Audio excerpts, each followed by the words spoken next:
نئی خوبصورت اور جوان سال پڑوسن محلے میں آباد ہوئی تھی۔ 3 چھوٹے چھوٹے بچے تھے۔ شوہر شکل سے ہی خرانٹ اور بدمزاج لگتا تھا۔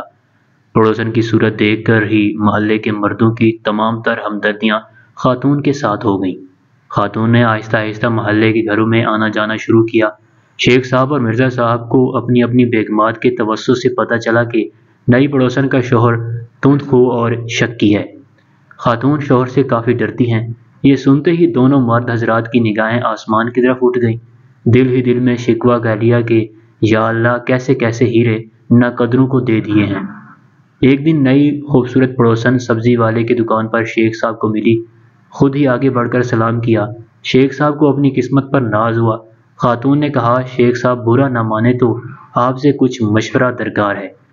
شیخ صاحب خوشی سے باولے ہو گئے۔ خاتون نے عام گھریلو عورتوں کی طرح بھائی صاحب کہنے کی بجائے شیخ صاحب کہا تھا۔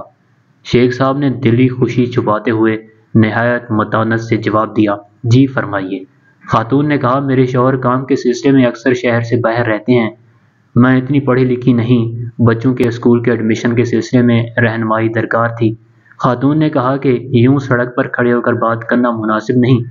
کیا آپ کے پاس وقت ہوگا تو چند منٹ مجھے سمجھا دیں تاکہ میں کل ہی ان کا داخلہ کروا دوں۔ شیخ صاحب چند منٹ کیا صدیاں بتانے کو تیار تھے۔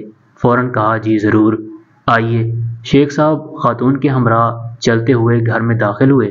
ابھی صوفے پر بیٹھے ہی تھے کہ باہر اسکوٹر کے رکنے کی آواز آئی۔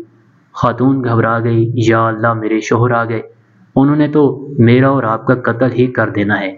وہ کچھ بھی نہیں سنیں گے۔ ایک کام کیجئے، یہ سامنے کپڑوں کا ڈھیر ہے، آپ یہ نیلا دوپٹے کا گھونگھٹ نکال کر بیٹھ جائیں اور کپڑے استری کرنا شروع کر دیں۔ میں کہہ دوں گی کہ استری والی ماسی کام کر رہی ہے۔ شیخ صاحب نے جلدی سے گھونگھٹ اوڑھا اور استری کرنے لگے۔ 3 گھنٹے تک استری کرتے رہے جب تک وہ خرانٹ شخص گھر میں موجود رہا۔ جیسے ہی شوہر گھر سے باہر گیا، پسینے میں شرابور، تھکن سے چور، شیخ صاحب نڈھال قدموں سے گھر سے نکلے۔ جیسے ہی باہر نکلے سامنے مرزا صاحب آتے دکھائی دیے۔ پوچھا کتنی دیر سے اندر ہو؟ بولے 3 گھنٹوں سے استری کر رہا ہوں۔ مرزا صاحب نے تعصب سے دیکھا اور بولے جس کپڑوں کے ڈھیر کو تم نے 3 گھنٹے استری کیا ہے کل میں نے ہی 4 گھنٹے بیٹھ کر دھوئے ہیں۔ کیا تمہیں بھی نیلا دوپٹہ اڑھایا تھا؟ شیخ صاحب نے اسباد میں سر ہلایا اور دونوں دوست مرے مرے قدموں سے اپنے اپنے گھروں کی طرف چل دیے۔